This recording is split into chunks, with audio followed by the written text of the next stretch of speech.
우리 다 같이 화면 보시면서 신앙 고백하겠습니다. 나는 전능하신 아버지 하나님 천지의 창조주를 믿습니다. 나는 그의 유일하신 아들 우리 주 예수 그리스도를 믿습니다. 그의 성령으로 잉태되어 동정녀 마리아에게 나시고 본디오 빌라도에게 고난을 받아 십자가에 못 박혀 죽으시고 장사된 지 사흘 만에 죽은 자 가운데서 다시 살아나셨습니다. 하늘에 오르시어 전능하신 아버지 하나님 우편에 앉아 계시다가 거기로부터 살아있는 자와 죽은 자를 심판하러 오십니다. 나는 성령을 믿으며 거룩한 공교회와 성도의 교제와 죄를 용서받는 것과 몸의 부활과 영생을 믿습니다. 아멘.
살아계신 하나님 아버지, 우리를 주님의 거룩한 성전으로 불러주시고 예배의 자리로 인도하심에 진심으로 감사드립니다.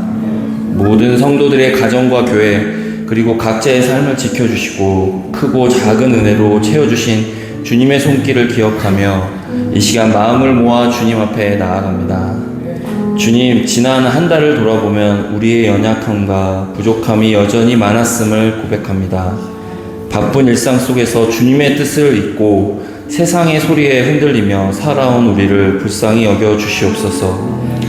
생각과 말과 행동으로 주님을 기쁘시게 하지 못했던 모든 순간을 용서하여 주시고 성령의 빛으로 우리의 마음을 새롭게 하여 주시옵소서. 진실한 회개와 겸손한 마음으로 주님 앞에 서게 하시고 주님의 자비와 긍휼로 우리를 덮어 주시옵소서. 지난 5월 한 달 동안의 시간을 되돌아보며 모든 걸음마다 동행하신 주님의 인도하심에 감사드립니다. 봄의 끝, 여름의 시작을 맞으며 우리의 신앙도 한 단계 더 자라나게 하시고 새로운 계절을 맞이하는 설렘과 소망으로 주님께 더 가까이 나아가는 우리 모두가 되게 하여 주시옵소서. 주님, 우리 교회를 위해 기도드립니다. 우리 교회가 주님의 사랑과 은혜로 하나 되어 서로를 세우고 격려하며 끝까지 서로를 용납하고 뜨겁게 사랑하는 공동체가 되게 하여 주시옵소서. 어려움과 질병, 외로움과 슬픔 가운데 있는 성도들에게 주님의 위로와 치유가 임하게 하시고 모든 가정마다 평강과 기쁨이 넘치게 하여 주시옵소서. 특별히 다음 세대를 위해 기도합니다. 세상의 흐름과 유혹을 거슬러 진리 안에 굳게 서는 믿음의 세대로 자라나게 하시고 주님의 말씀을 사랑하며 예배와 기도를 사모하는 거룩한 다음 세대들이 되게 하여 주시옵소서. 계획한 모든 사역 위에 성령의 기름 부으심을 더하셔서 이 땅에 소망이 되게 하여 주시옵소서. 주님, 다가오는 6월 3일 대통령 선거를 위해 기도드립니다. 공명정대하고 깨끗한 선거가 이루어지게 하시고 모든 절차와 과정 가운데 부정과 불의가 없게 하여 주시옵소서. 국민 모두가 올바른 분별력과 지혜로 하나님의 뜻에 합당한 지도자를 선택하게 하시고 정직과 책임, 겸손과 사랑으로 나라를 이끌 지도자가 세워지게 하여 주시옵소서. 주님, 말씀을 전하시는 목사님과 그 가정을 위해 기도드립니다. 영혼육의 강건함과 성령의 충만함을 더하시고 목양의 사명을 넉넉히 감당하게 하시며 목사님 가정 안에 주님의 평강과 기쁨이 가득하게 하여 주시옵소서. 이 시간 특별히 우리 교회 어르신들을 위해 기도드립니다.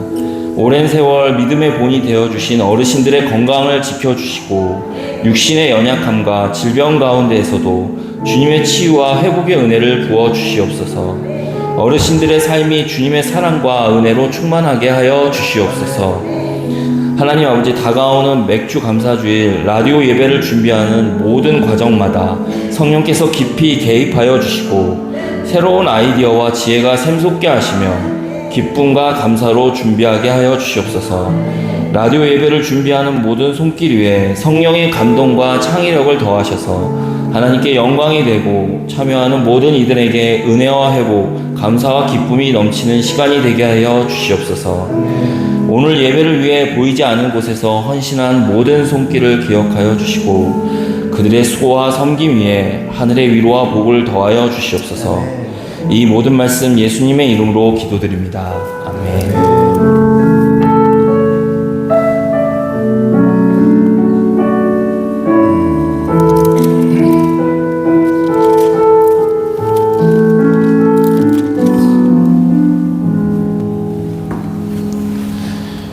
교독문은 48번 시편 106편입니다.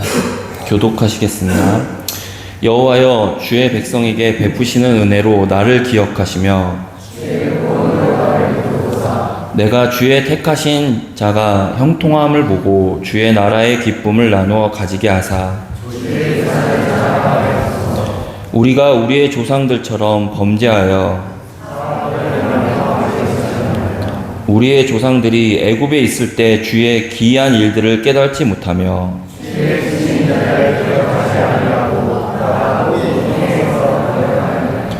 그러나 여호와께서는 자기의 이름을 위하여 그들을 구원하셨으니 이에 홍해를 꾸짖으시니 곧 마르니 그들을 인도하여 바다 건너가기를 마치 광야를 지나감 같게 하사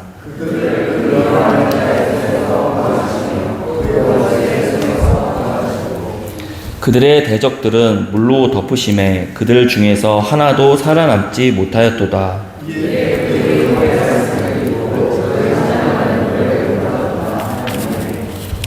성경 말씀은 마태복음 5장 43절에서 48절 말씀입니다. 제가 봉독해 드리겠습니다. 또 내 이웃을 사랑하고 내 원수를 미워하라 하였다는 것을 너희가 들었으나 나는 너희에게 이르노니 너희 원수를 사랑하며 너희를 박해하는 자를 위하여 기도하라. 이같이 한즉 하늘에 계신 너희 아버지의 아들이 되리니 이는 하나님이 그 해를 악인과 선인에게 비추시며 비를 의로운 자와 불의한 자에게 내려주심이라. 너희가 너희를 사랑하는 자를 사랑하면 무슨 상이 있으리요? 세리도 이같이 아니하였느냐? 또 너희가 너희 형제에게만 무난하면 남보다 더한 것이 무엇이냐? 이방인들도 이같이 아니하느냐? 그러므로 하늘에 계신 너희 아버지의 온전하심과 같이 너희도 온전하라. 아멘. 목사님께서 원수를 사랑하라는 제목으로 말씀 전해 주시겠습니다. 네, 우리 옆에 분하고 한번 손 한번 잡아보시고요. 바라보시면서 사랑한다고 한번 해보세요. 시작. 사랑합니다. 눈을 마주치면서 사랑한다. 진심을 담아서 한번 해보세요. 사랑한다고. 시작. 그렇죠? 지금 원수를 사랑한다고 말씀하셨는데도 오늘은 원수를 사랑하라라는 제목으로 말씀을 나누겠습니다. 성경 말씀 가운데 가장 불편한 말씀 중에 하나가 이 말씀이잖아요. 원수를 사랑하라는 말씀. 상당히 불편하고 괴롭고 어떻게 될지 모르는 말씀이 이게 오늘 본문 말씀입니다. 오늘 본문 43절을 보면 예수님께서 이렇게 말씀하시죠. 내 이웃을 사랑하고 내 원수를 사랑하라는 말을 너희가 들었으나 이렇게 말씀하고 계십니다. 이를 통해서 우리가 확인할 수 있는 사실이 뭡니까? 예수님 당시에 유대인들이 어떻게 배웠다는 거예요? 네 이웃은 사랑해. 그러나 원수는 미워해 라고 가르침을 받았다는 겁니다. 그렇다면 성도 여러분, 구약 성경에 이게 기록되어 있다는 거잖아요. 유대인들이 그래서 그렇게 가르쳤다는 거잖아요. 그러면 여러분들은 이웃은 사랑하고 원수를 미워하라는 말씀에 동의가 되십니까? 그치, 심정적으로는 동의가 되지. 그렇게 하고 싶잖아요. 심정적으로는 원수를 미워하고 싶지, 사랑하고 싶은 마음이 없죠. 하지만 그러나 예수님께서 뭐라고 하시죠? 원수를 사랑하라고 말씀하신단 말이에요. 그래서 우리 마음 안에 원수를 미워하고 원수를 갖고 싶은 마음이 충만하지 원수를 사랑하고 싶은 마음은 본질적으로 우리 안에 없습니다. 그러면 생각해 볼 것은 구약 성경은 정말로 이웃은 사랑하고 원수를 미워하라고 말씀하시는가 하는 겁니다. 어떻게 생각하십니까? 구약 성경에 경모야 그렇게 써 있을 것 같아? 안 써 있을 것 같아? 에? 써 있을 것 같아? 너는? 써 있을 것 같아? 이웃은 사랑하고 원수를 미워하라는 말씀이 구약 성경에 써 있지만 안 써 있습니다. 이게 무슨 말이냐? 이웃은 사랑하라는 말씀이 명확하게 있어요. 그런데 원수를 미워하라는 말씀은 없습니다. 물론 유대인들이 그 성경의 여러 레위기나 민수기나 이런 데 보면 그러니까 원수와의 관계 속에서 뭐 하나님이 원수들을 그러니까 내 자녀 입장에서 내가 부모로서 하나님이 아버지로서 이 이스라엘 백성들을 향해 가지고 있는 마음 속에서 우리 자식들을 나쁘게 하는 그놈들에 대한 마음이 있긴 있어요. 그런데 너희들이 가져야 하는 마음, 너희들이 원수를 미워하라는 워딩이 없습니다. 구약 성경에 없어요. 그런데 이스라엘 백성들이 그 당시에 그 없는 말씀을 어떻게 했다는 거예요? 가르쳤다는 거예요. 원수를 미워하라고 배웠다는 거예요. 가르쳤다는 겁니다. 관련해서 레위기 19장 18절을 보면 다 같이 한번 읽어볼까요? 19장 18절 시작.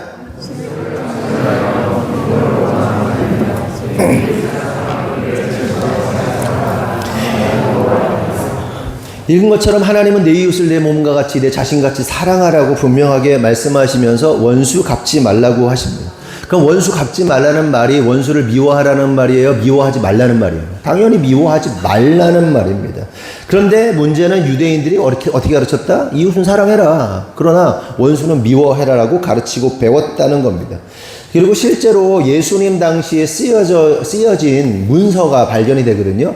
1947년에 이스라엘 그 사해 해안가에 쿰란 동굴이라는 그 동굴이 발견이 되고 그 안에서 수십 건의 문서가 발견이 됩니다. 그래서 그 안에 뭐가 나오냐면 쿰란 공동체 규율이라는 책이 나와요. 그러니까 쿰란 공동체, 그 동굴에서 신앙생활 하던 SNF파 사람들이 있거든요. 그 사람들이 굉장히 금욕주의적으로 아주 자기들의 신앙을 지키기 위해서 오늘날로 말하면 좁은 문 좁은 길로 공동체를 이루어 가지고 살던 아주 그런 타이트한 신앙을 가지고 있는 사람들이 있어요. 그러니까 신앙적으로 보면 대단한 사람들이에요. 금욕주의뿐만 아니라 아주 어떻게 표현해야 될까?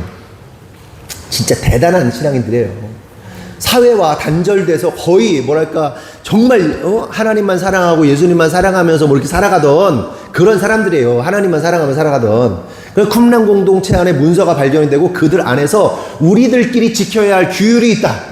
근데 그 규율집에 뭐가 나오냐 하면 빛의 아들들 모두를 사랑하고 어둠의 아들들은 모두 미워해라.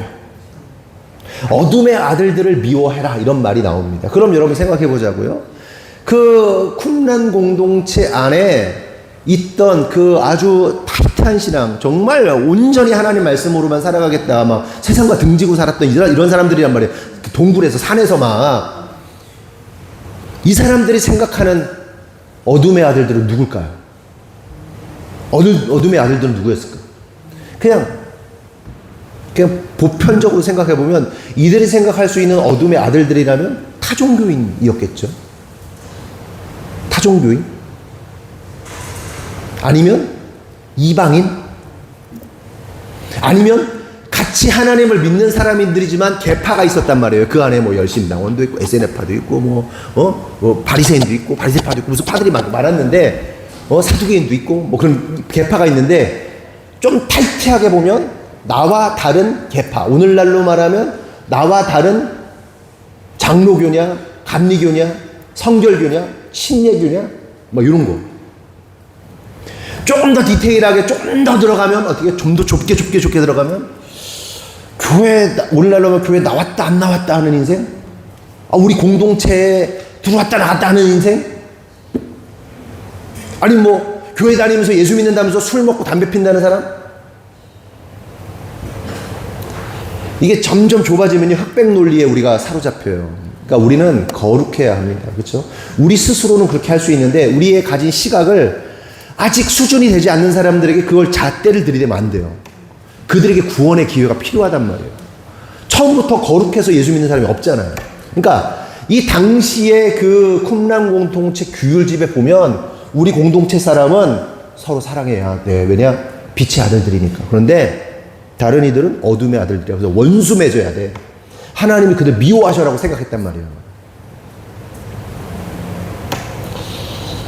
그렇다면 생각해 볼 것은 왜 유대인들은 이러한 성경에도 등장하지 않는 말씀을 가르치고 그것을 믿고 따랐는가 하는 겁니다. 그 이유는 같은 맥락에서 계속해서 주일마다 반복적으로 말씀드리지만 원수를 미워하는 것이 원수를 사랑하는 것보다 쉽죠. 원수를 사랑하려면 얼마나 어려워요. 그렇죠? 내 마음 다 죽여야 되고 내 마음이 썩어 문드러지고 난 상처받고 고통당하고 힘들어 죽겠는데 원수를 사랑하는 게 쉬워요? 아니 원수를 미워하는 게 낫죠. 시원하게 욕하는 게 낫죠.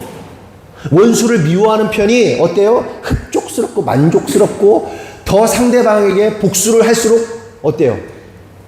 마음이 통쾌하죠. 그래서 이들은 하나님의 말씀을 왜곡하고 곡해해서라도 자기들의 원함을 가르치고 또 배웠던 겁니다. 자기들이에요. 그러면 좀 더 생각해 볼 것은 왜 유대인들이 이러한 짓을 벌인 것인가? 다시 말해 하나님은 이웃을 사랑하고 원수 갚지 않는 것이 선하다라고 보셨는데 왜 유대인들은 원수를 맺는 것이, 원수를 갚는 것이, 보복하는 것이 선하다고 받는가 하는 겁니다.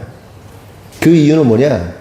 인간들이 신이 되었기 때문에 그래요. 인간은요, 둘 중에 하나를, 신을 섬기는데 두 신 중에 하나를 섬기게 돼 있어요.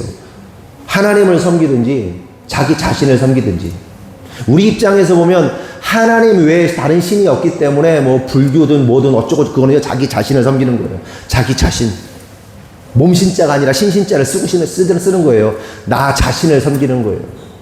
내가 신이 되는 거니까. 근데 이게 말장난, 이게 워딩 플레이가 아니에요. 실제로 인간은요, 자기가 신이 되려고 한단 말이에요. 인류 최초의 범죄가 뭡니까? 뭐예요?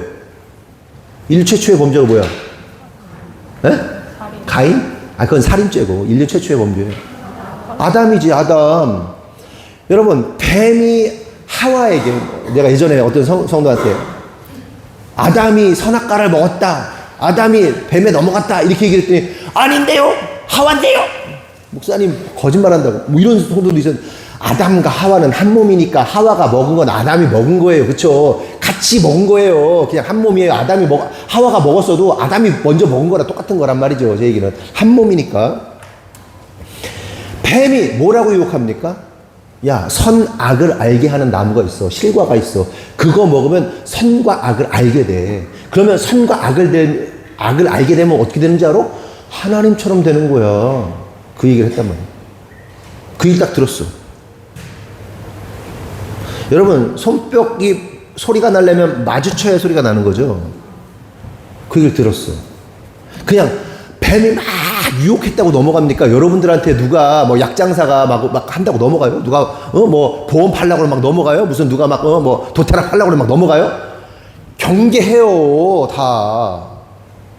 그리고 하나님의 은혜와 사랑을 받고 있던 아담과 하와인데, 그런데 딱 들어보니까 어때요? 신이 되고 싶은 거예요. 하나님이 되고 싶은 거예요. 하나님이 되려고 뭘 먹은 거죠? 선악과를 먹었죠. 선악과를 먹은 결과가 어떻게 됩니까? 선과 악이라는 것은 누구만이 판단하시는 거예요? 하나님만. 도킨스라는 그 하버드에 그 석좌 교수가 있잖아요. 그 석좌 교수가 왜 하나님을 뭐라고 말합니까? 그 사람이? 살인마라고 표현해요. 살인마라고. 하버드 석좌 교수가 무신론자가 하나님을 살인마라고. 왜? 성경에 보면 막 사람들을 도륙하고 사륙하고 막 멸절시키고 막 그런단 말이에요. 근데 그 관점이 뭐예요? 인간의 관점이죠.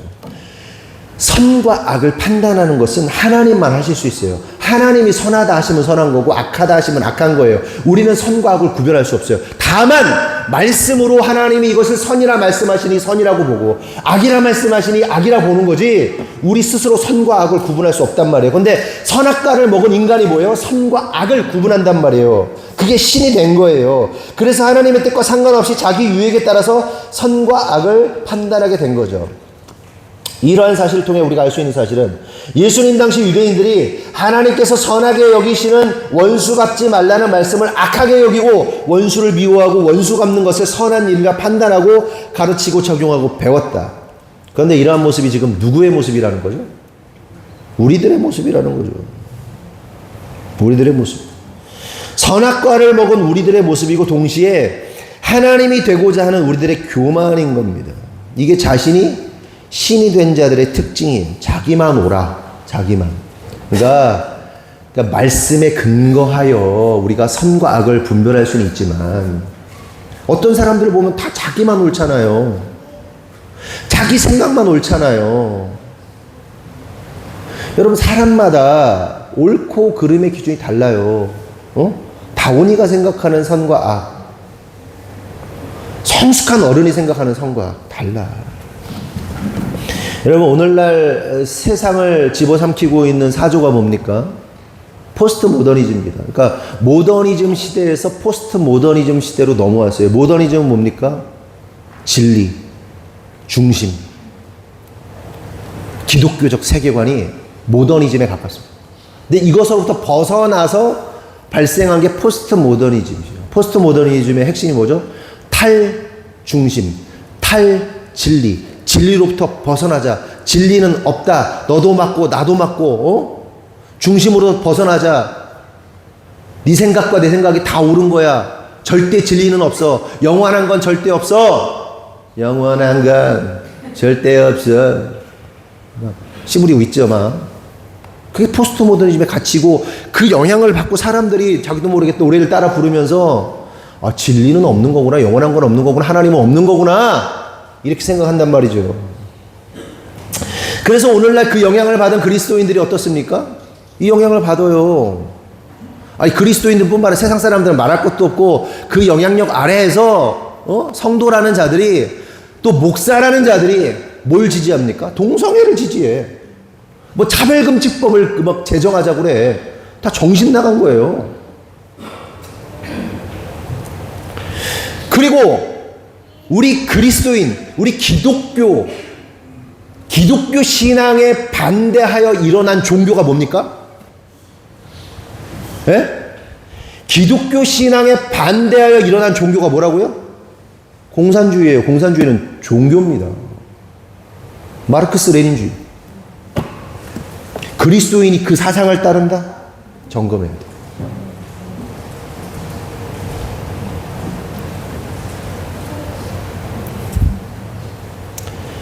그렇게 하나님을 떠난 인간들은 자신의 즐거움에 따라 하나님의 말씀, 성경을 곡해하여 해석, 적용하고 선과 악을 뒤집어 버립니다.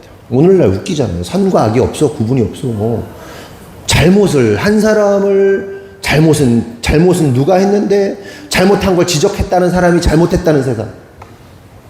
세상이 완전히 뒤집혀 버립니다. 뒤집혀 버립니다.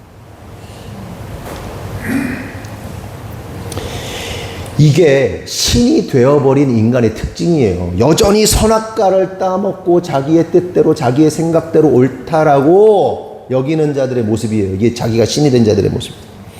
여러분 분명히 말씀드리지만 우리 믿는 자들은 인본주의자들이에요? 신본주의자들이에요? 신본주의자들. 사람의 인권 뭐 이런 게 불필요하다는 게 아니에요. 하나님 중심으로 생각해야 돼요. 하나님이 기뻐하시는 것이 무엇인지를 생각해야 돼요. 하나님의 마음으로 볼 수 있어요. 그래서 우리 믿는 자들은 아무리 내 귀에 좋은 얘기, 내가 원하는 얘기를 해줘도 거절해야 되고요. 목에 칼이 들어와도 오직 복음만을 따르고 믿고 그 말씀에 따라 살아야 하는 것이 온전한 신앙인의 모습이라는 거예요. 아멘이십니까? 그리고 이런 자들이 바로 선악과를 내려놓고 십자가 복음 아래 바로 선 자들이고 자기를 부인하고 십자가 지고 따르는 자들의 모습이며 동시에 말씀의 검으로 인하여 영혼육이 완전히 해체된 심령과 골수가 쪼개진 그렇게 산재물이 된 자들의 모습이라는 겁니다. 여러분 정상적인 그리스도인들은 어떤 모습입니까? 말씀의 검 앞에서 해체된 자들이에요. 육가공 가면 이만한 거 막 달려있잖아. 인성아 막 달려있지 막 거기에 막 소도 달려있고 돼지도 달려있고 그 막 갈라가지고 막 이렇게 뜨고 막 이렇게 걸려 이렇게 앞다리 자르고 뒷다리 자르고 막 자르고 막 다 자르고 갈비 자르고 삼겹살 자르고 막 한단 말이야. 그게 뭐예요? 성경적으로 말하면 제물이야, 제물. 주님께 드려진 자들, 산 제물. 예수님은 십자가에서 살아있는 채로 제물이 되셨잖아요. 찔리고 찢기고. 말씀의 검 앞에 해체됐단 말이에요. 심령과 골수가 쪼개져 막. 다 쪼개져. 그냥 포가 떠져가지고 죽은 자들이 그리스도인이란 말이에요. 하나님의 말씀은 예리한 검이죠. 말씀의 검이라고 표현하십니다. 그래서 그 말씀이 우리 안에 들어오면 어떻게 하죠? 쪼개지고 갈라지고 그냥 죽는 거야. 산산이 조각나는 거야. 그리고 이렇게 쪼개지고 부서지고 갈라진 자들을 하나님께서 어떻게 하시는 거죠? 다시 창조하시는 거예요. 그래서 다시 태어났다. born again 했다. 다시 태어났다. 그래서 말씀의 검에 의해 다루어진 자들은 겸손할 수밖에 없죠. 왜요? 왜 겸손해요? 죽었는데 어떻게 자기가 있어? 죽었는데 어떻게 자아가 살아가지고 막 교만해집니까? 자신의 의, 자신의 업적, 자신의 믿음, 자신의 훈련, 자신의 경험 그런 것들을 의지하지도 신뢰하지도 않습니다. 왜? 죽었으니까. 오직 하나님의 말씀만 의지하고 믿고 자랑하고 하나님만 신뢰하고 하나님만 자랑하고 하나님만 의지합니다. 이것이 바로 말씀에 의해 죽고 말씀에 의해 살아난 자들의 정상적인 모습이다. 신이 되기를 포기한 자들의 모습이라는 겁니다. 그러면 여기서 한번 점검해 보자고요. 나는 말씀의 검으로 인해서 죽은 자인가, 아니면 여전히 시퍼렇게 살아가지고 펄쩍펄쩍 뛰는, 펄쩍펄쩍 살아가지고 영적 실체를 보면 죽어버린 자인가, 내가 신이 된 자인가, 신이 되지 않은 자인가 한번 생각해 봐야 되는 거예요. 확인해 볼 수 있어요. 이거 어떻게 확인해 볼 수 있을까요? 관계를 보면 돼요. 그 십자가의 관계가 하나님과 인간의 관계고 사람과 사람과의 관계잖아요. 근데 우리가 하나님과의 관계는 어떻게 증명이 안 돼. 어떻게 잘 안 보여. 근데 사람과의 관계를 통해서 이 사람이 내가 죽은 자인지, 복음으로 인해 죽은 자인지 아닌지를 어느 정도 확인해 볼 수 있다. 그래서 사람들과의 관계를 통해서 조금 나와 생각이 다르다고, 조금 나의 감정을 상하게 했다고, 나에게 피해를 줬다고 용납하지 않고, 용서하지 않고, 오늘 용서, 원수 이거니까 용서하지 않고 관계를 포기하고 끊어버리고, 더 나아가 원수 맺는 습성이 있다면 그 사람은 아직도 여전히 말씀의 검을 피하고, 그래서 그리스도 안에서 죽지 않고 여전히 자신이 살아날뛰는, 자기가 신이 되려 하는 자의 모습이라는 거죠. 그리고 이러한 사실은 믿는 자들에게 있어서 목사와의 관계, 그리고 부부 간의 관계, 성도 간의 관계를 통해서 확인할 수 있어요. 그럼 목사는 어떤 존재입니까? 목사가 상징적으로 보면 하나님으로부터 위임받은 자예요. 그러니까 여러분들이 저를 대하는 태도, 제 아내를 대하는 태도를 통해서 하나님과의 관계가 어떤지를 어느 정도 유추해 볼 수 있어요. 제가 하나님이란 말이 아니에요. 날 하나님처럼 대하는 말이 아니에요. 여러분들이 저와 제 아내에 대해서, 그러니까 목사가요, 천재도 아니고, 목사가 다 똑똑한 것도 아니고, 무지하고, 멍청이 같고, 생각하는 것도 바보 같고, 현실 감각도 없고, 병신 쪼다라 할지라도 하나님이 세우셨다는 그 사실이 확인이 된다면 존중하는 마음이 있어요. 왜? 그게 하나님과의 관계성을 상징하는 존재가 목사이기 때문에. 근데 사람들 중에 보면 존중이나 뭐랄까요, 그 질서, 권위를 인정하지 못하는 사람들이 있어요. 조심해야 돼요. 저도 그랬어요. 예전에 우리 목사님도, 지방의 목사님도 젊을 때 막 그랬어요. 근데 그 교만임을 알았어요.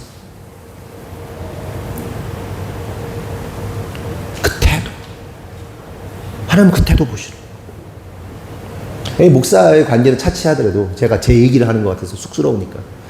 그러니까 여러분들이 최소한 여러분들의 그 어떤 포지션에서 윗사람이 있다면 존중할 줄 알아야 되는 거예요. 사장님이든지, 여러분들의 사장님이든지, 뭐 회사의 사장님이든지, 아니면 뭐 집안의 어른이든지, 그게 있어야 돼요. 최소한의 존중.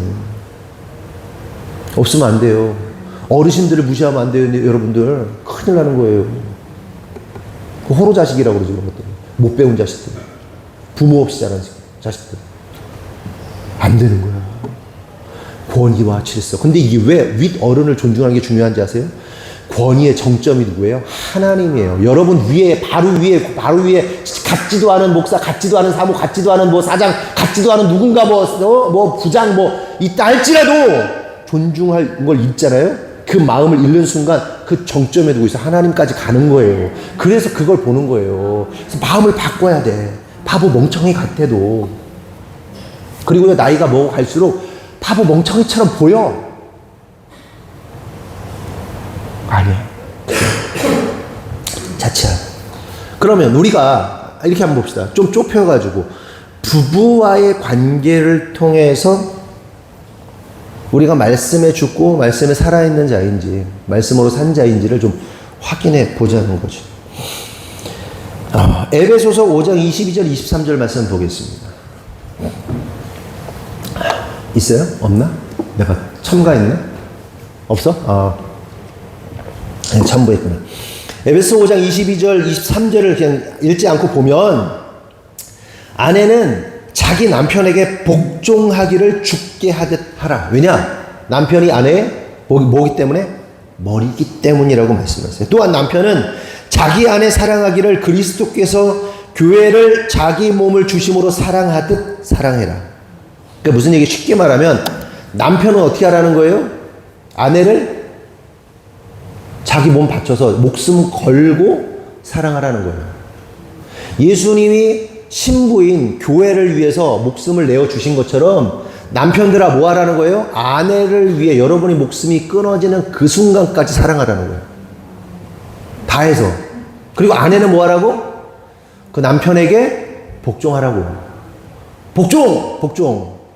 그럼 생각해봐. 여러분의 남편, 아내 서로를 바라보면서 아, 우리 남편은 나한테 사랑 안 주는데, 아, 우리 마누라는 무슨 복종이야. 복종은 진짜 맨날 바가지 긁고 나 괴롭히고 그냥 괴롭혀 죽겠는데 막 맨날 속만 새기고 그냥 처리 없이 뭐 그렇게 생각한단 말이에요. 그러면 여기 생각해 보자고요.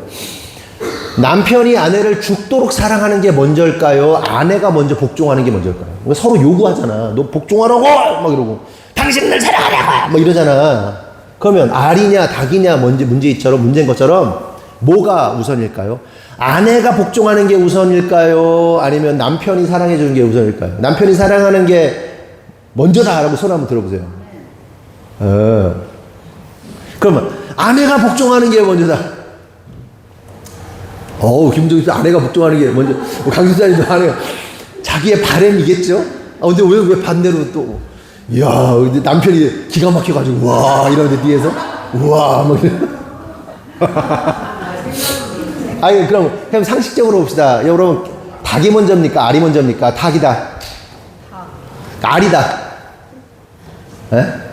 당연히 믿는 자들은 하나님이 닭을 창조하셨으니까 알을 낳은 거지. 똑같아요. 남편이 아내를 사랑하는 게 먼저입니다. 좀 남편들 입장에서 좀 속이 상하겠지만 그게 순리이고 그게 질서입니다. 여러분, 신랑이신 예수님께서 예수님이 먼저 우리를 사랑하셨습니까? 아니면은 우리가 예수님께 복종했더니 예수님이 우리를 사랑하셨습니까? 먼저 사랑하셨단 말이에요. 그게 질서라고요. 그게. 여러분, 신랑이신 예수님과 신부인 우리의 관계를 생각해 보면, 그러면 생각해 보자고요. 그냥 세상적으로, 그냥 이성적으로, 그냥 계산적으로 생각해 보면 누가 더 손해 보는 거예요? 누가 더 손해 보는 장사예요? 예수님이 더 손해 보는 장사예요? 신부인 우리들이 손해 보는 장사예요? 예수님이 손해 보는 장사죠. 100%. 우리가 신부다운 삶을 살고 있습니까? 우리가? 거룩과 순결로 살아갑니까? 영적으로 보면 맨날 바람 피고 사고 치고 꼴통 부리고 삐치고, 좀 험악하게 말하면 별 미친 짓을 다 하죠. 신부들이 하는 짓들이 그래요. 우리가 하는 짓들이. 그래 놓고 그 신랑한테 삐쳐가지고, 신랑한테 삐치면 뭐 하죠? 지난 가인 설교했죠? 우리가 가인이야. 신랑한테 삐쳐놓고 신랑한테 못하니까 괜히 옆에 사람 막 찔러. 막 그냥 찔러. 하나님하고 삐치면 목사, 사모 막 찔러. 아니면 성도 막 찔러. 그냥. 그만하자고. 그만.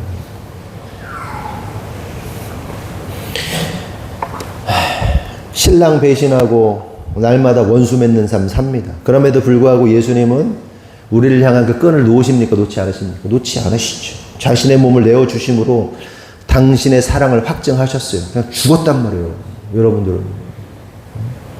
막 우리가 가시가 막 이렇게 났고 막 똥 오줌 막 다 범벅인데 그걸 팍 끌어안고 죽으셨단 말이에요. 그냥. 여러분, 부부관계도 마찬가지예요. 남편과 아내의 관계 속에서 사실 더 무겁고 더 많은 희생과 결단이 필요한 것은 아내가 아니고 남편입니다. 그리고 그렇게 책임지고 감당하는 것이 진짜 남자예요. 상남자, 장부. 그렇게 자신의 생명이 다하도록 아내를 사랑해야 하는 것이 남편들이 하나님으로부터 위임받은 사명입니다. 최민수하고 김주훈 맞나? 강주훈 나와서 그러는 거예요. 최민수가 예전에 오토바이 할리를 타고 도도도도 가다가 어떤 노인하고 시비가 붙었는데 그 사람이 고소를 해가지고 뭐 최민수가 TV에 나오고 그랬어요. TV 나와가지고 뭐 사진 막 찍고 인터뷰를 하는데 뭐 하실 말씀 있으십니까? 그게 뭐라는지 알아요? 첫마디가 보신 분 있어요? 주은아 미안하다.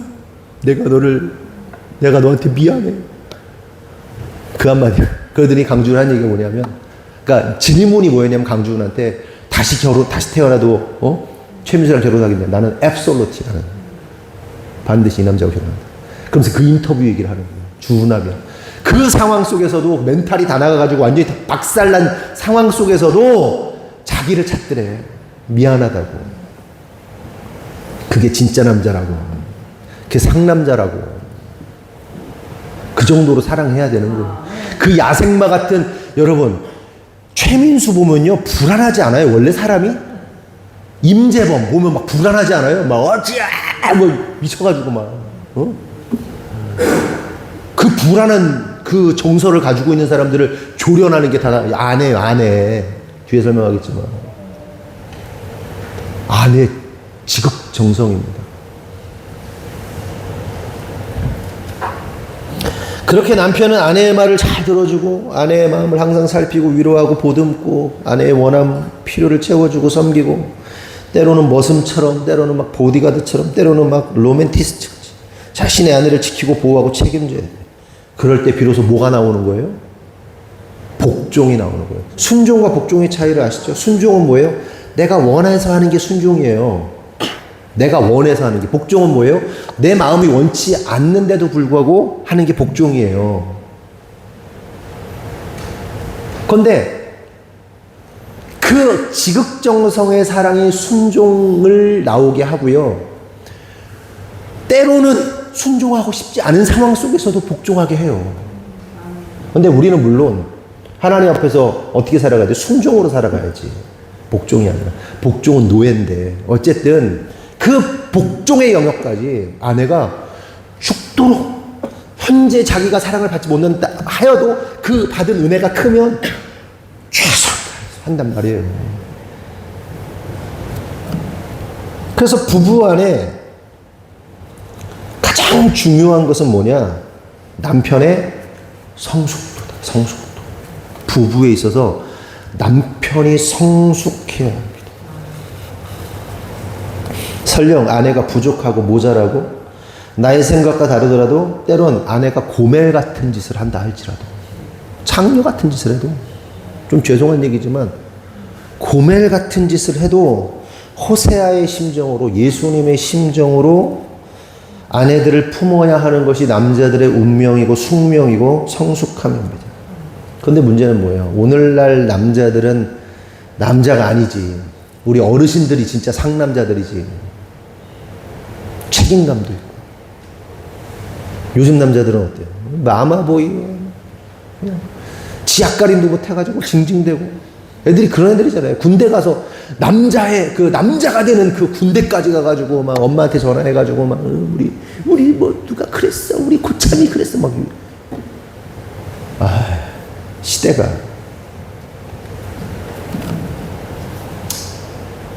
그런데도 남자가 성숙해야 된다. 남자가 다 책임져야 된다. 이 얘기에 납득이 안 되고 용납이 안 되고 막 저항감이 막 심한 분들이 있다면 아직 인생을 몰라서 그런 거예요. 성숙함이 뭔지 몰라서 그렇습니다. 그리고 예수님이 교회를 위해 죽으신 것이 무엇인지를 아직 이해하지 못하는 겁니다. 결혼 생활이란 그냥 죽는 겁니다. 여러분, 가장 가까운 사람이 내 아내고 남편인데 가장 왼수가 될 수 있는 사람이 바로 내 남편이면서 아내잖아요. 그 원수를 용서하는 것은 자신의 아내 남편을 용서하는 것으로부터 시작되는 거예요. 그러므로 여러분, 특별히 남성 여러분, 장부가 되십시오. 장부가. 진짜 상남자가 되십시오. 아멘이십니까? 진짜 상남자가 돼야 돼요. 나는 해체돼가지고 없어져야 돼, 그냥. 아내는 싸우고 지배하고 굴복시킬 원수 같은 존재가 아니라 하나님께서 나에게 주신 생명을 다해 사랑하고 또 사랑해야 할 또 다른 나, 한 몸이라는 사실을 깨달아야 돼요. 이제 이 정도 되면 여자들이 기가 이제 살겠지.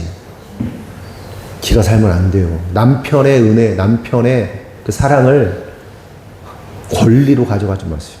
은혜입니다. 예수님이 우리를 사랑해 주신 것도 은혜예요. 예수님 나 사랑했으니까 당신이 나 신부 삼아 때문에 그럼 나 책임지는 거잖아. 이게 아니잖아, 우리가 예수 믿는 게. 나에게 이런 은혜를 주셨군요. 그 여자는 뭐가 돼야 돼요? 여자는 어떻게 해야 돼요? 남자가 장부가 되려면요, 그 장부가 되는 건 여자가 만드는 거예요. 여자는 남자에게 뭘 줘야 될까? 남자는 뭘 먹고 살까? 존중과 존경. 남편은 존중과 존경을 먹고 살아가는 사람들입니다. 존경해주고 존경하잖아요. 막 죽어. 막 불구덩이도 막 들어가. 또라이들이야. 존중과 존경. 아내는 조련을 잘해야 돼. 남편을. 조련하는 게 뭘까? 막 두들겨주고. 아니, 잠언에 나오는 현숙한 여인이 되는 거예요. 잠언 읽으세요. 30장이야, 31장이야. 30장이죠. 아니, 31장?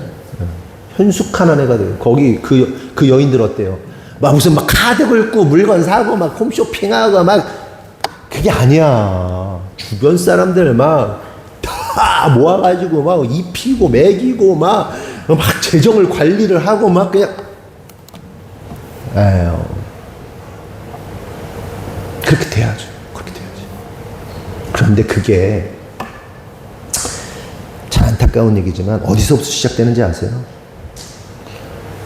부모를 보고 자라야 돼. 여러분들이 애써야 여러분의 자식들이 그렇게 살 수 있어. 잘 안 돼. 어렵지. 근데 자식들, 여러분 자식을 낳는 거는 위대한 축복입니다. 하나님이 여러분들에게 왜 자궁을 줬어요? 왜 정자와 난자를 왜 줬어? 둘이 행복하게 즐기다가 가라고 준 거예요? 애 낳으라고 자녀의 궁, 애 낳아서 하나님의 뜻을 이루라고. 막 압박하는 건 아니에요. 그래서 정상적인 가정 안에서 부모를 보면서 엄마 아빠가 이렇게 사랑하는구나. 이거 보고 그래서 애들 행복하게 만들어야 될 거 아니에요. 맨날 싸우는 거 보여주면 어떻게 할 거예요? 애 똑같이 싸우면 살 텐데 그거 좋아요? 그렇지? 어떻게 서현 집사님 어떻게 조만이 형제 뽀뽀 한번 해줄래요?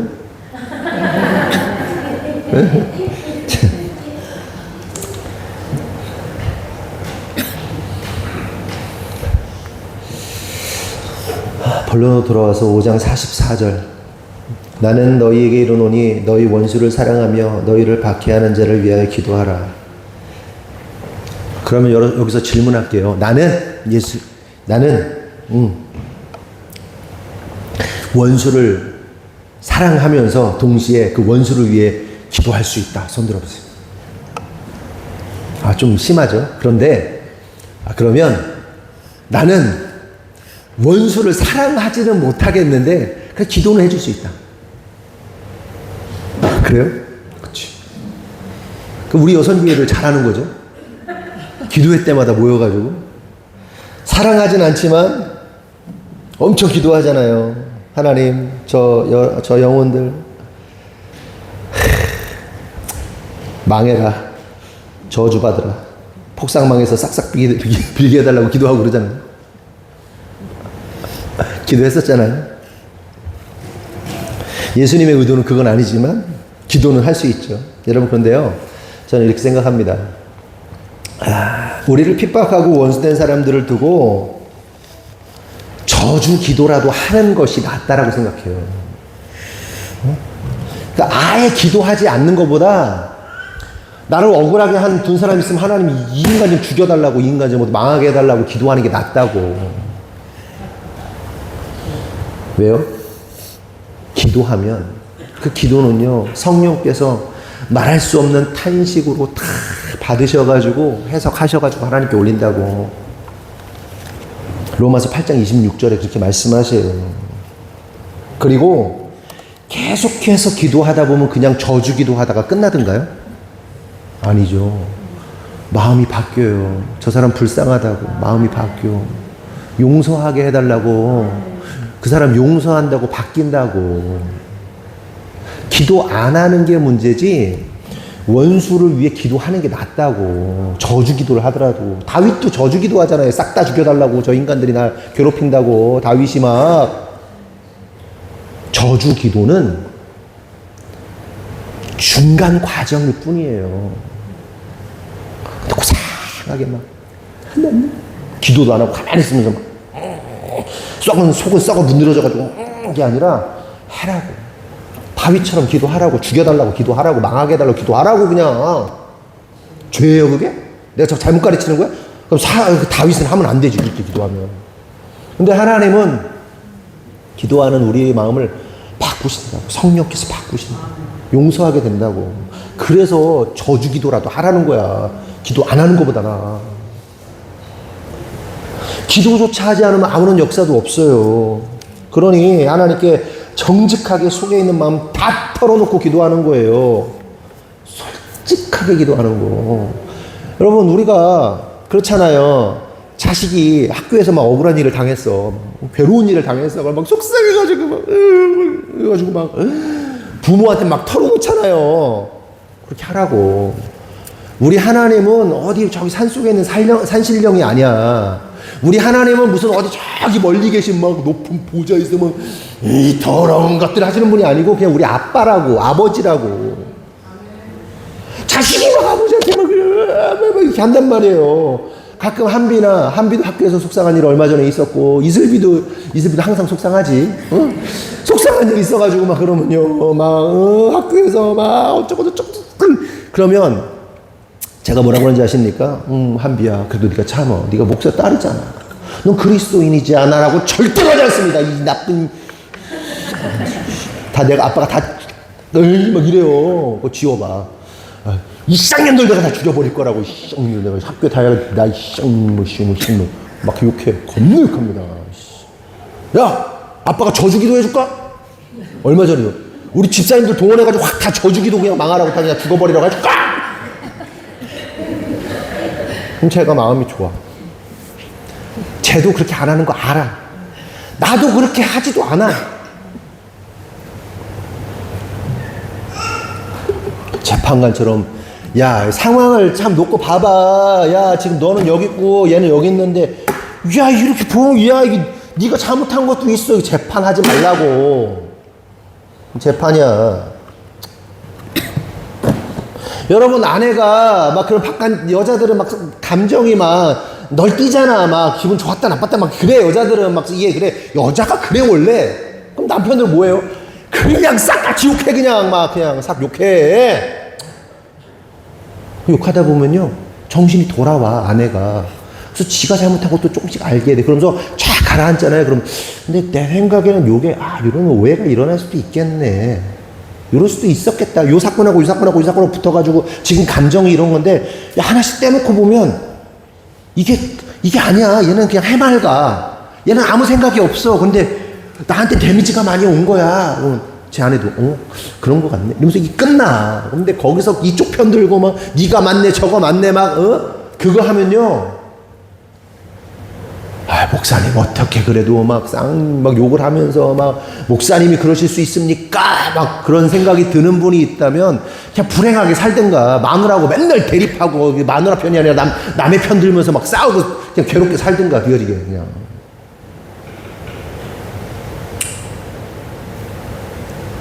제가 옛날에 그 소위 선비 18 선비였습니다. 제가 그런 말 하면 안 되고 그게 아니야. 그게 아니야.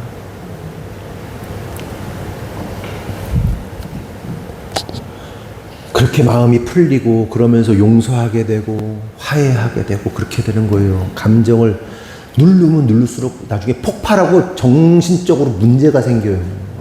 정서적, 정신적으로. 눌러봐.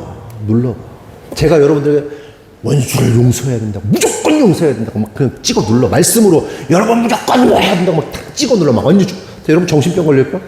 영적으로 학대당하고.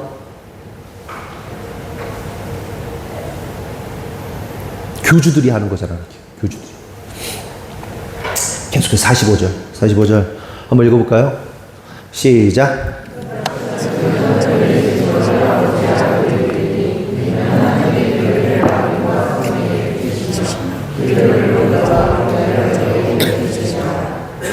여기서 보면 하늘에 계신 너희 아버지의 아들이 된다. 어떻게 하면 이같이 한즉 원수를 사랑하고 박해하는 자를 위해 기도하면 뭐가 된다? 하나님의 자녀가 된다. 그러면 반대로 말하면 원수를 위하여 기도하지도 않고 용서하지 않으면 어떻게 된다는 거예요? 하나님의 자녀가 되지 못한다. 하나님의 자녀가 되지 못한다는 얘기는 뭐예요?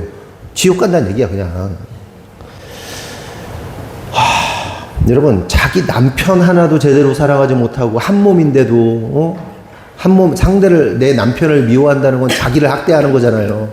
내 자식도 제대로 사랑하지 못하고 주변의 이웃도 제대로 사랑하지 못하고 그런 인생들이 뭘 누굴 사랑해요 우리가. 그러면서 48절에 더 답답한 얘기가 나와요. 그러므로 하늘에 계신 너희 아버지의 온전하심과 같이 너희도 온전하래. 우리 하나님의 하늘 아버지가 온전한데 니들도 온전하래. 아니 세상에 온전한 성도가 어디 있어? 온전한 성도, 여기서 온전한 손 들어봐. 없어. 온전한 목사가 어디 있어? 어느 세상에 어느 천지에 어느 교회 목사님이 온전해? 다 죄인이지. 다 쓰레기지. 아담하지. 흙먼지 쓰레기지. 본질이 온전할 수 있냔 말이에요. 그거 어떻게 하라는 거야? 그럼 온전하다는 뜻이 뭔지를 알아야 온전해지든지 할 거 아니에요. 이 온전이라는 단어 헬라어를 보면, 이 파자에 보면 텔레이오스인데 완전한, 성숙한이라는 뜻을 가지고 있어요. 온전하다는 게 완전한, 성숙한. 그러니까 이 말씀의 앞뒤 문맥, 그러니까 본문 43절에서 48절의 내용을 정리하면 이런 말이에요. 하나님은 우리 인간들 곧 우리들의 이웃과 원수와 박해하는 자와 악인과 선인 그리고 의로운 자와 불의한 자와 형제와 이방인에 대해서 온전하시다. 성숙하시다. 다시 말해 하나님은 악인이든 의인이든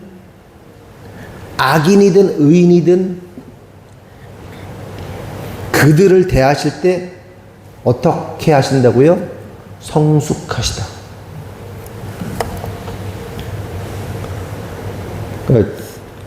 경모가 나랑 얘랑 원수야. 내가 하나님이야. 나는 얘는 막 내가 사랑하는 거야. 사랑해. 얘 대하는 거랑 얘 대하는 거를 성숙하게 똑같이 대하신다는 거예요. 그래서 뭐라고 말씀이 나오냐면 45절 이 하나님께서 일관성 있게 똑같이 악인이든 선인이든 똑같이 한다는 내용이 45절 하나님이 그 해를 그 태양을 악인과 선인에게 비춰주시고 비를 은혜죠. 자비를 의로운 자와 불의한 자에게 내려주신다. 하나님은 이놈이 나쁜 놈이든 착한 놈이든 악인이든 선인이든 이방인이든 유대인이든 하나님은 똑같이 뭐 주신다? 해도 주시고 비도 주신다. 그게 뭐다? 온전함이다. 이걸 할 수 있겠죠. 그치? 하나 이거 온전. 그런데 똑같이 대하라는 말은 할 수 있겠죠. 못할 것 같아요? 좀 너무 무리한 요구인가?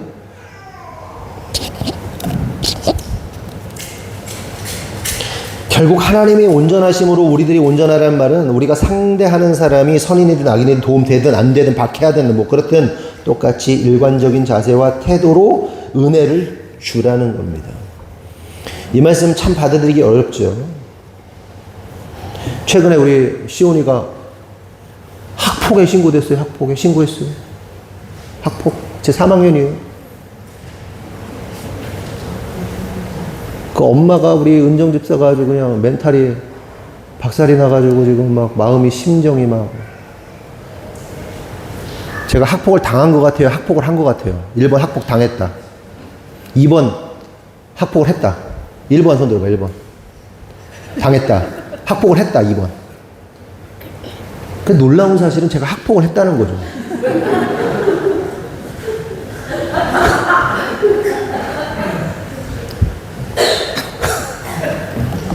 너 학폭하고 그러면 안 되노. 게임하다가, 막 하다가 너 뭐, 당연하지 하는 게임 있잖아. 너 뭐지? 당연하지. 너 귀신이지? 당연하지. 와! 이랬는데 이게 그렇게 하다가 돌리다가 탁 맞았어. 엄마가 학폭. 학교에다가 아니라 바로 교육청에다 신고.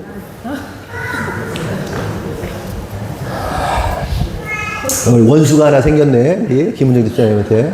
하나님이 이 말씀 주시려고 오늘 원수를 사랑하라고 그렇게 하시네. 어렵죠. 상대가 악마 같은 짓을 하는 겁니다. 견적서 띄어가지고, 진단서 띄어가지고 막 놓고 막 그랬대요. 근데 살다 보면 우리 믿는 자들이 이런 일들을 당합니다. 그리고 이 과정은요, 항상 말씀드리지만, 이 과정을 넘어서면 축복이에요. 그렇다면 여러분, 왜 우리가 악인에게 똑같이 대해야 되는지 아세요? 우리가? 오늘 설교 길다. 요즘에 길어졌어. 왜 똑같이 대해야 되는지 아세요? 우리가 악인이기 때문에 그래요. 우리가 악인이기 때문에. 여러분, 초반에도 말씀드린 것처럼 인간이 생각하는 선악의 기준은 불완전합니다. 엉터리입니다. 선악의 기준은 오직 하나님이 정하시는 거예요. 고로 인간의 선과 악은 뒤죽박죽 엉망진창. 보세요. 우리 꼬맹이들 다운이하고 다나 있어요. 다운이하고 다나에게 우리 임미나 사모님은 어떤 존재? 선인일까요? 악인일까요? 악마야, 악마. 악마. 쟤들에게 악마라고, 우리 집사람은. 그러면 임미나는 저에게 선일까요? 악일까요? 나에게는 사랑이지. 선이죠. 착한 거야. 좋은 사람이에요. 하지만 누군가에게는 악이 될 수 있어요. 마찬가지, 성도들 간에도 마찬가지예요. 한번 생각해봐. 저 사람, 진짜 악마야. 저 사람 진짜 나쁜 사람이야. 근데 그 사람이 어떤 사람에겐 착해. 네? 서로 그냥, 수준 떨어져. 뭐, 진짜 성질 더러워. 뭐, 괴팍해. 막 서로 그래. 근데 어떤 사람들은 서로 좋아. 깨달을 사실은 상처받고 피해받고 잘못한 것도 없는 것 같은 우리들조차도 악인이다. 악인이에요. 하늘의 하나님의 관점으로 보면 인간들은 그냥 악한 거예요. 인간이 인정하는 선과 악인의 의미는 없어요. 그냥 모두 악해요. 하나님과 원수된 자들이에요. 우리는 애들 싸울 때 보면 어때요? 똑같아서 싸우잖아요. 마찬가지로 인간이 생각하는 선인과 악인은요, 도토리 키재기에 불과하다. 단지 선악과를 먹은 나 자신의 관점에서 한 사람이 악인이고 의인인 것이지, 하나님의 관점에서 우리 모두는 아담 이후의 타락한 죄인에 불과하다. 하나님과 원수된 자들이다. 그래서 우리가 어떤 사람에 대해서 저 사람 악인이다? 저 사람은 뭐 해를 입어야 돼? 사기친 놈이 사기친 거, 사기꾼이라고 말하는 거고, 살인한 놈이 살인자라고 손가락질 하는 거예요. 하나님의 관점에서 보면 똑같아. 죄인이야. 고로 절대 선이신 예수님께서 뭐라고 그러시는 거예요? 오늘 사랑해, 용서해, 용납해, 기도해, 기도해줘. 왜? 내가 원수들인 너희들을 사랑했잖아. 원수들인 너희들을 용납했잖아. 내가 원수들인 너희를 위해서 기도했잖아. 용서했잖아. 사랑했잖아. 라고 말씀하셔요. 여러분, 우리에게 원수 맺을 자격이나 있을 것 같아요? 우리가 누굴 미워할 자격이나 있는 것 같습니까? 우리가 하나님과 원수인데 용서받아서 다행이지만, 용서받은 우리가 누구를 미워하고 누구를 뭘 해요? 그냥 똑같은 죄인이라고 항상 말씀드리지만, 상처를 준 놈은 기억을 못하지만 상처를 받은 사람은 평생 남잖아요. 근데 내가 누군가에게 알 수 없는 엄청난 상처를 줬을 수 있다고요. 쓰레기란 말이야. 목사는 상처 안 줘요? 저는 그냥 아무 생각 없이 한 얘기인데도 불구하고 여러분 상처 받을 때 있잖아요. 어떻게 아무 생각 없이 그런 얘기를 할 수도 있잖아. 상대적이야. 다 악마야. 우리는 다 쓰레기야. 그러니까 잘 생각해 보세요. 내가 주님께 받은 은혜가 크고 내가 진짜 주님으로부터 용서받은 은혜가 진짜 깨달아진 사람은 용서가 되는 거고, 주님의 은혜를 잘 모른다 그러면 용서가 안 되는 거예요. 내가 A한테 100만 원 줬어, 1000만 원 줬어, 아니면 내가 엄청난 은혜를 줬어. 근데 이거를 받은 사람이요, 진짜 그 받은 은혜를 깨닫잖아요. 나한테 내가 조금 서운하게 해도 서운하지 않아요. 깨닫는 사람은. 그런데 이해함이 없고 깨달음이 적고 그것이 무엇을 의미하는지도 모르는 사람은요, 오늘도 나한테 요구한다니까. 오늘도 나한테. 내가 너한테 이 정도나 줬는데 얘는 요만한 걸 못 줘, 나한테. 하나님 앞에서도 마찬가지예요. 하나님의 은혜가 크다고 느끼면요, 용서가 되는 거야. 물론 속상해. 그래서 이 용서는요, 감정의 영역이 아니고 믿음의 영역이라고 그랬잖아요. 선포의 영역이라고. 나는 용서가 안 돼도 주님 말씀하시니 용서합니다 라고 던지는 거예요. 그냥 주님이, 나는 지금 속이 상하긴 한데 주님이.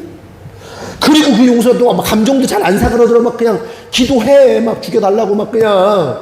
그럼 하나님 마음 바꾸셔요. 자유케 해주신단 말이에요.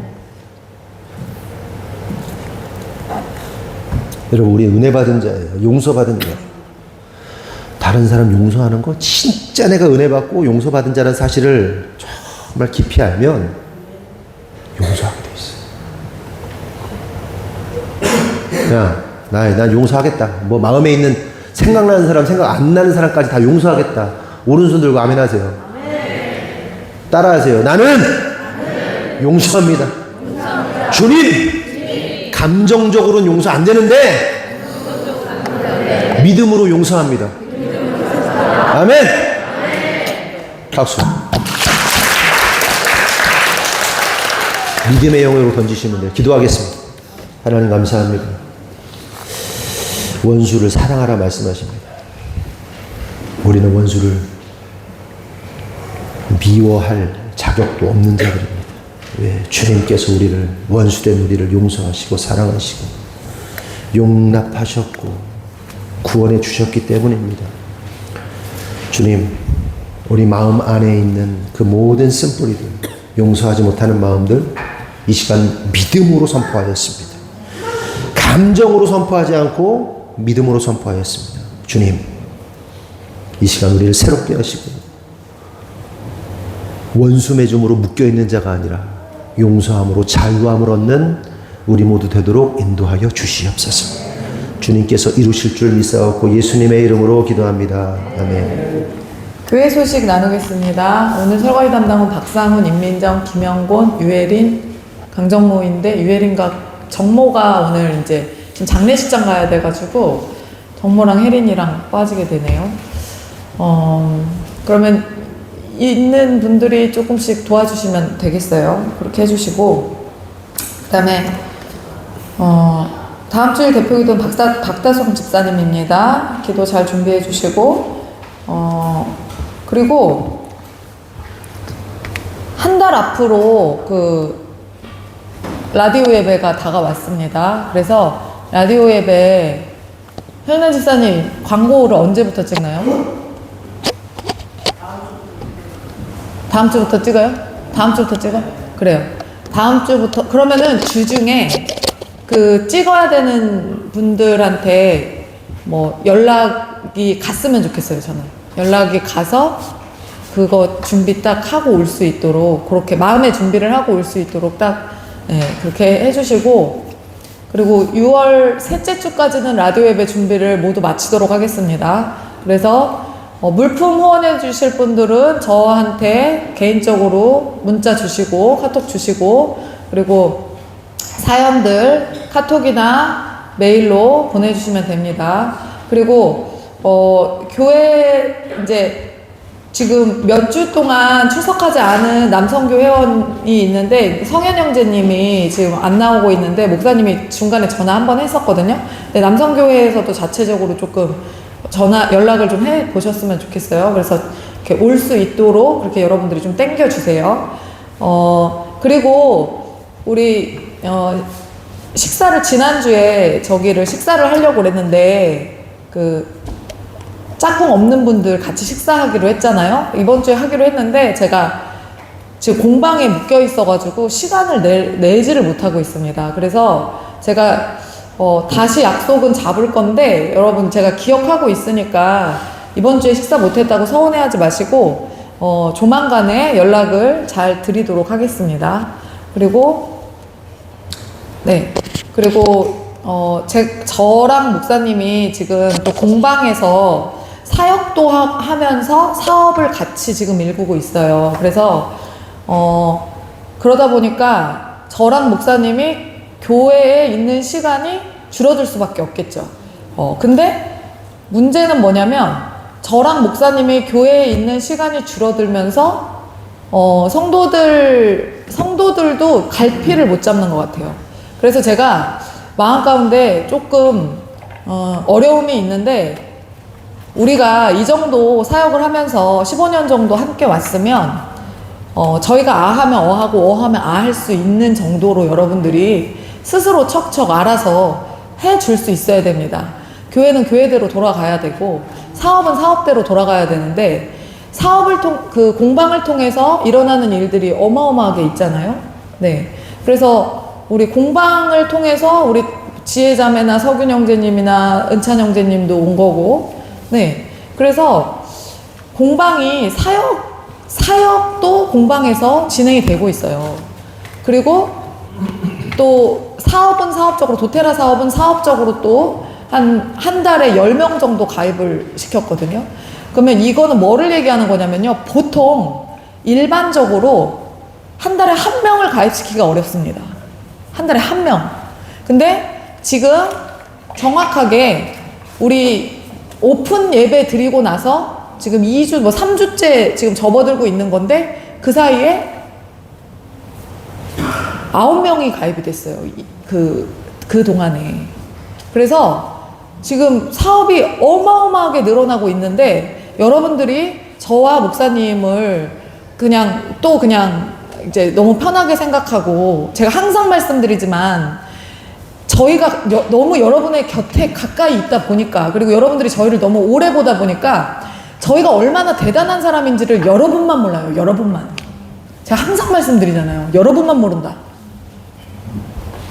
그래서 함께 교회는 교회 사역대로 도와줘야 되고, 제가 만약에 놓치는 게 있으면 알려주셔야 됩니다. 그래서 딱딱 제가 놓치지 않고 교회 사역은 교회 사역대로 돌아갈 수 있도록. 그러니까 저희가 신경을 못 쓸수록 여러분들이 더 쫑긋해서, 교회도 중간에 오실 수 있으면 한번 둘러보러 오시고, 청소 누가 시키지 않아도 청소할 수 있으면 와서 그 사람들이 하고, 팔이 있으면 왔다가 팔이도 잡고, 이런 것들을 다 해야지 교회와 사역이 다 어우러져서, 사업이 또 어우러져서 그렇게 갈 수 있거든요. 그래서 이런 시기일수록 더 정신 바짝 차리고, 그렇게 해서 여러분들이 더 교회 사역에 더 합심을 해서 교회를 세우는 일에, 그러니까 그 어떤 것도 교회보다 우선이 될 수는 없어요. 여러분, 그 어떤 것도. 저희도 마찬가지입니다.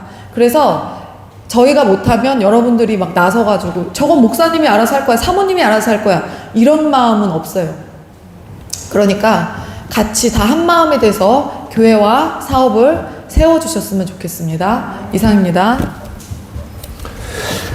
네, 드리신 예물 1,000번째 현시은 나다나, 현인한 김은정 집사님, 구제연금 남영자 권사님, 속회연금 꿈소 1,000번째 이대주 장로님, 남영자 권사님, 어린이부 남영자 권사님, 지성숙 권사님, 11조 현단 집사님, 조만희 이선영 집사님, 남영자 이대준 장로님, 유천한 집사님, 감사원금 날마다 하나님의 지혜가 임하여 똑똑해지고 웃는 상으로 얼굴이 변화되게 해주세요. 나다나 웃는 상이 될지어다. 고집은 꺾일지어다. 고집이 세더라고. 네. 그래요. 예. 하나님 아버지, 르시엘 공방을 축복하여 주옵소서. 장소가 주님께서 세우신 때대로 사용되게 하여 주옵소서. 영혼을 구원하고 하늘꿈교회 성도님들, 순종하고 헌신하는 자들 재정적으로 세우시고 선교로 확장하여 전 세계 수많은 영혼 구원하는 역사가 일어나게 하여 주옵소서. 이 과정 속에 우리 가정이 세워지게 하여 주시옵소서. 조만이 이선영 조은의 조은 지읒을 이다온. 그쵸? 그래요. 그 공방이 생각했던 것보다 하나님께서 구원의 통로로, 복음의 확장의 통로로 사용하고 계세요. 그래서 혹시 전도하고 싶은 사람 있으면 그냥 공방 놀러 가자 이렇게 하세요. 그러면요 구원의 길이 쉽게 열릴 겁니다. 그냥 놀러 가자 이런 데가 있는데 공방 재밌어 이렇게 생각보다 역사가 많이 일어납니다. 지성숙 권사님 주님 은혜 감사합니다. 하나님의 은혜 가운데 귀한 교회와 목사님, 사모님, 성도들을 만나게 하신 은혜 감사합니다. 우리 부부가 하나님이 기뻐하시는 가정 되게 해주세요. 반지의 자매 하나님이 기뻐하시는 가정 될지어다. 양석윤 형제님 드렸고요. 르시엘 공방의 기름, 주님의 기름 부으심이 넘치게 하옵소서. 공방 사역 주님의 은혜가 넘치게 하옵소서. 이호석입니다. 주님을 향한 사랑으로 주님을 찬양하는 자로 세워져서 노래로 감동 주고 영향력 끼치는 인생 살게 하옵소서. 이한비 믿음대로 될지어다. 친구들과 싸웠을 때 용기 내서 먼저 화해를 요청하고 사과할 줄 아는 이슬비가 되게 하옵소서. 이슬비, 그치, 이슬비 그렇게 해라. 군생활 가운데 뜨겁게 주님을 만나게 하옵소서. 무사히 일병 달게 하셔서 감사합니다. 이미 벌써 일병을 달아요? 요즘은 빠르네. 그쵸. 무명으로 드렸습니다. 목사님 축복해 주셔서 감사합니다. 그러고 대통령 선거 잘 되게 해주세요. 뒤에 있음 할렐루야. 현시온 그래 꼭 뒤에 있으면 그런 거 하고 싶어? 그래서 내가 읽어주는 거야. 감기 낫게 해주셔서 감사합니다. 유주환 그래요. 아유 감사원금 우리 강성규 이미연 집사님 드렸고요. 박상원 권혜선 박혜희 성도 드렸습니다. 주님 은혜 감사합니다. 이대준 남영재 권사님 성미연금 강하음 드렸습니다. 기도하겠습니다. 하나님 감사합니다. 오늘 말씀을 통해서 깨닫고 믿음으로 살기로 결정한, 용서하며 살기로 결정한 성도들 위해 하나님의 놀라운 은혜를 부어 주시옵소서. 막힌 것이 모든 것이 풀어지고 또 풀어짐의 역사를 통하여 하나님의 그 복음의 확장성, 믿음의 확장성, 사업의 확장성, 관계의 확장성이 일어나게 하여 주시고 그렇게 또한 하나님을 존중하고 성도를 존중하고 사랑하는 자들에게 하나님의 놀라운 기름 부으심이 있도록 하나님 천군 천사로 역사하여 주시옵소서. 성령의 충만함을 주시고 은혜의 충만함을 주시고 말씀의 충만함을 허락하셔서 그렇게 믿음으로 나아가는 성도들에게 하나님의 놀라운 정말 우리가 생각지도 못한 하나님의 축복을 허락하여 주시옵소서. 또 우리 성도들이 감사함의 예물 드렸습니다. 드린 손길마다 그 사연마다 기도마다 하나님 함께 하셔서 반드시 그들의 소원과 간구가 주님의 뜻 안에서 이루어지고 응답될 수 있도록 역사하여 주시옵소서. 하나님 우리 모든 남편들이 정말 장부가 되게 하시고 모든 아내들이 현숙한 아내 되게 하셔서 정말 하나님이 원하시는 아름답고 기쁘고 샬롬이 넘치는 가정 될 수 있도록 그리고 자녀들 될 수 있도록 그리고 그 축복이 후손들에게 계속 이어질 수 있도록 주님 역사하시고 인도하여 주시옵소서. 무엇보다도 이 마지막 시대 가운데 하나님 우리가 깨어있게 하여 주시고 집중해야 할 것은 오직 하나님의 마음, 오직 하나님의 원하심이 무엇인지를 깨닫게 하여 주시옵소서. 모든 에너지가 나에게 꽂혀 있는 것이 아니라 하나님 아버지의 마음에 있게 하여 주시옵소서. 주님께서 응답하실 줄 믿사옵고 예수님의 이름으로 기도합니다. 아멘. 다 같이 일어나겠습니다. 파송의 말씀 나눕니다. 구호 주님을 성도를 아멘. 축도하겠습니다. 지금은 우리 구주 예수 그리스도의 은혜와 하나님 아버지의 무한하신 사랑과 성령님의 감화감동 내주 역사하심이 오늘 주님의 뜻대로 살기로 결정한 모든 성도들 위해 지금으로부터 영원토록 함께 하시기를 간절히 축원하옵나이다. 아멘.